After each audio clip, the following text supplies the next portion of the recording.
सुमनपुर की गली में एक पुराना घर था। उसी घर की वृद्ध माँ कल्याणी थी और उसकी बेटी मीरा अपनी सास ससुराल की परेशानियों से जूझकर मायके चली आई थी। मीरा का चेहरा जब भी खिलता था, उसकी माँ का दिल खिला करता था, पर अब मीरा सूखी सी दिखती, जैसे कोई गुलाब अपना पानी खो बैठा हो। मीरा बिटिया, तुम अकेली आई हो? कल्याणी ने आवाज में चिंता भरी नरमी रखी। तुम्हारा रोहन कहाँ है? उसके पास अपनी माँ के अलावा किसके लिए समय है?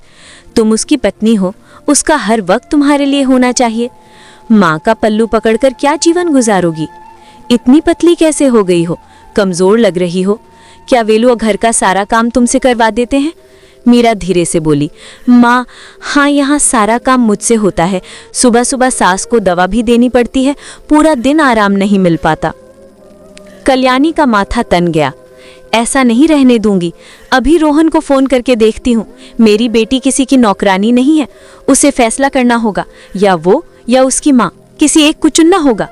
रहने दीजिए माँ, मैं एडजस्ट कर लूंगी, मीरा ने समेटते हुए कहा। पर कल्याणी ने कहा, बेटा, ऐसा कैसे रहने दूंगी? थोड़े दिन और रही तो तेरी तबीयत खराब हो जाएगी। कल्याणी ने रोहन को बुलाया। नमस्ते बेटा, कैसे हो? रोहन ने नम्रता से कहा। नमस्ते माँ जी, सब ठीक है।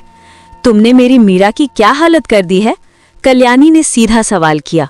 रोहन समझ गया कि मामला गंभीर है। उसने शाम को घर आकर सब कुछ सुना। घर पर बैठकर कल्याणी ने 100 फजा बोला।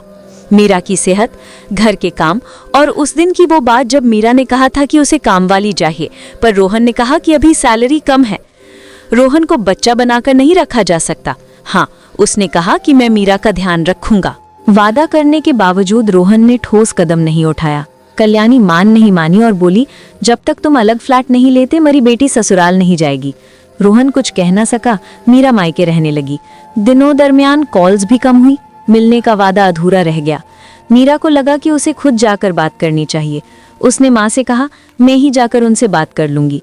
कल्याणी ने आंसू भरे शब्दों में कहा, अगर वो फ्लैट नहीं लेंगे तो तुम फिर यहाँ आ जाना, ये घर तुम्हारा है।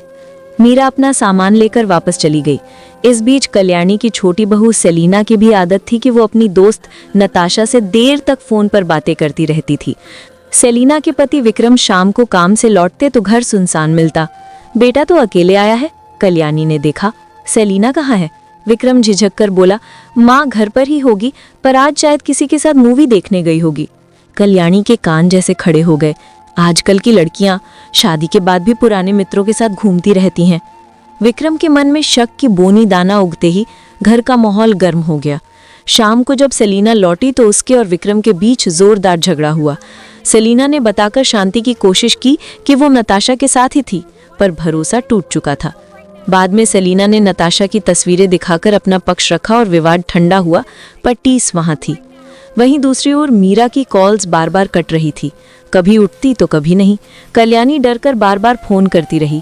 थोड़ी देर बाद मीरा ने फोन किया। आवाज में थकान थी। माँ, मैं ठीक हूँ, बस घर में पोछा लगा रही थी। कल्याणी ने पूछा, तुम्हें काम वाली क्यों नहीं? रोहन ने नहीं रखी? मीरा ने धीरे से कहा, उसने कहा सैलरी कम है, कुछ महीनों में बढ़ जाएगी तब रखेंगे। कल्याणी चिल्ला पड़ी, पैसे नहीं थे तो नाना ही शादी क्यों की? क्या तुम्हें नौकरानी बनाना था? लेकिन मीरा भावुक होकर बोली, मैं उस घर की नौकरानी नहीं, मालकिन हूँ। मालकिन को अपना अधिकार दिखाना होगा। कल्याणी ने फिर एक फैसला कर लिया। वो मिलने रवाना हुई। मीरा की सास मायरा के पास जाकर वो भड़काने लगी। दोनों मिलकर मीरा की सास को घर से निकालने की धमकी दे दी। मायरा ने रोते हुए रोहन को फोन किया और रोहन ने ऑफिस से छुट्टी लेकर घर आकर देखा कि उसकी माँ सामान लिए सड़क पर खड़ी है। रोहन को गुस्सा तो आया, पर उसने देखा कि कल्याणी का आरोप कड़े शब्दों में था और मीरा की आंखों में अब ठहराव था। मामले ने उल्टा मोड़ लिया। मायरा घर वापस आई और बात लंबे समय के लिए टूट गई। मीरा मायके आ गई और महीनों बीत गए। रोहन और मीरा के बीच संपर्क कम होता गया। कल्याणी ने शांत नहीं बैठना था। उसने अपनी अगली गोली सेलिना की ओर साध दी। लगातार मीरा के बहाने वो सेलिना के चरित्र पर सवाल उठाती और परिवार में फूट डालती रही।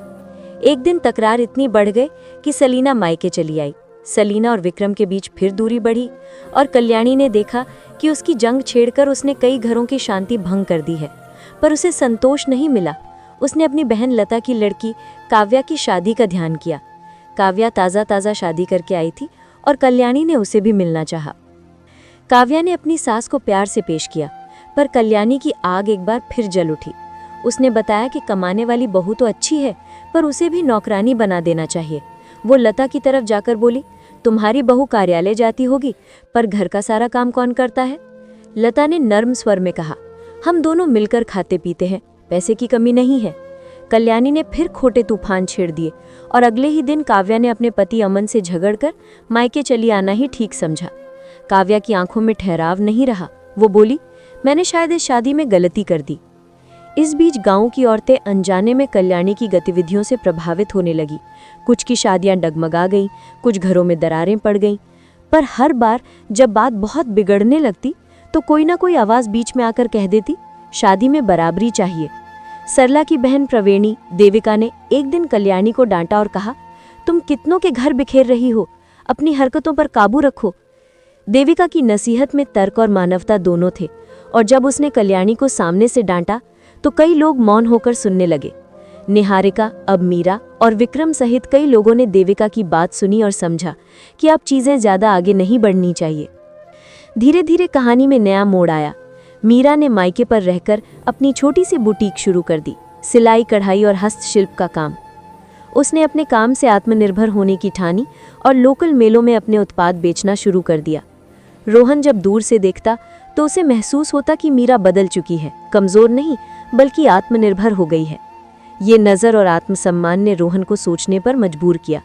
वहीं विक्रम और सलीना ने अपने रिश्ते को एक कड़ी इंटरनल बातचीत के जरिए सुधारने की ठानी और नताशा जैसी दोस्ती पर सीमाएं रखीं।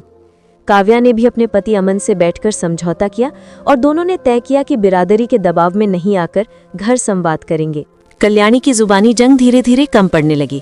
कई बार जब उसने किसी घर को तोड़ने की कोशिश की तो समुदाय की औरतें और पुरुष सामने आकर कहने लगे, हर रिश्ते में समझदारी चाहिए, जबरदस्ती के कदम रिश्तों को खोखला कर देते हैं। उस सामाजिक दबाव और मीरा की नई पहचान ने मिलकर कई मेल जोड़ों को बचा लिया। अंततः कहानी का निचोड़ ये निकला, जिन घरों के रिश्ते कल्याणी की दखल अंदाजी से बिगड़ रहे थे, वहां लोग खुलकर बात करने लगे। रोहन ने अलग फ्लैट लेने की योजना बनाई, पर वो निर्णय जल्दबाजी में नहीं लिया। उसने समझा कि असली समाधान भागने या धमकाने में नहीं, बल्कि ईमानदार संवाद और जिम्मेदारी में है।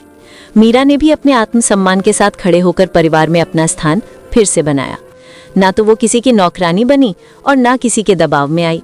उसने दिखा दिया कि महिला होने का अर्थ केवल समर्पण नहीं, अधिकार और आत्मनिर्भरता भी है। कहानी के आखिर में कल्याणी ने कुछ सीख ली। हर जीत हासिल करना जरूरी नहीं, रिश्तों की मरम्मत भी साहस मांगती है। और गांव सुमनपुर में अब लोग थोड़ा सावधान से पर खुले दिल से रहने लगे, क्योंकि हर रिश्ते का इलाज दवा से नहीं, परस्पर समझ और सम्मान से होता है।